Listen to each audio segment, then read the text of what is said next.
ஆலங்குடி அருகே உள்ள பாப்பான் விடுதி முத்து முனீஸ்வரர் கோவில் சித்திரை திருவிழாவை முன்னிட்டு நடைபெற்ற ஜல்லிக்கட்டு போட்டியில் 700 காளைகள் பங்கேற்றன. தமிழகத்திலேயே அதிகப்படியான வாடிவாசலை கொண்ட மாவட்டம் புதுக்கோட்டை ஆகும். இந்த மாவட்டத்தில்தான் அதிகப்படியான ஜல்லிக்கட்டு, மஞ்சுவிரட்டு, வடமாடு போட்டிகள் நடத்தப்படுகிறது. அதன் ஒரு பகுதியாக புதுக்கோட்டை மாவட்டம் ஆலங்குடியை அடுத்த பாப்பான் விடுதி முத்து முனீஸ்வரர் கோவில் சித்திரை திருவிழாவை முன்னிட்டு ஜல்லிக்கட்டு போட்டி இன்று நடைபெற்றது. இந்த போட்டியை தமிழக பிற்படுத்தப்பட்டோர் நலத்துறை அமைச்சர் சிவ வி மெய்யநாதன் கொடியசைத்து துவக்கி வைத்தார்.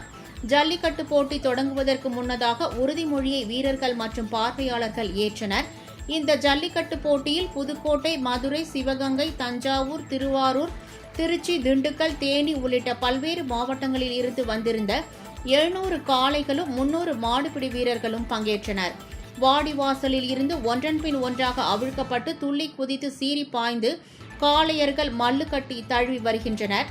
இந்த ஜல்லிக்கட்டு போட்டியில் சிறந்த முறையில் காளைகளை தழுவிய வீரர்களுக்கும், நீண்ட நேரம் வீரர்களை திணறடித்து களமாடிய காளைகளுக்கும் சில்வர் பாத்திரங்கள், வெள்ளி நாணயம், தங்க நாணயம் மற்றும் ரொக்க பணம் உள்ளிட்ட பரிசுகள் வழங்கப்பட்டன.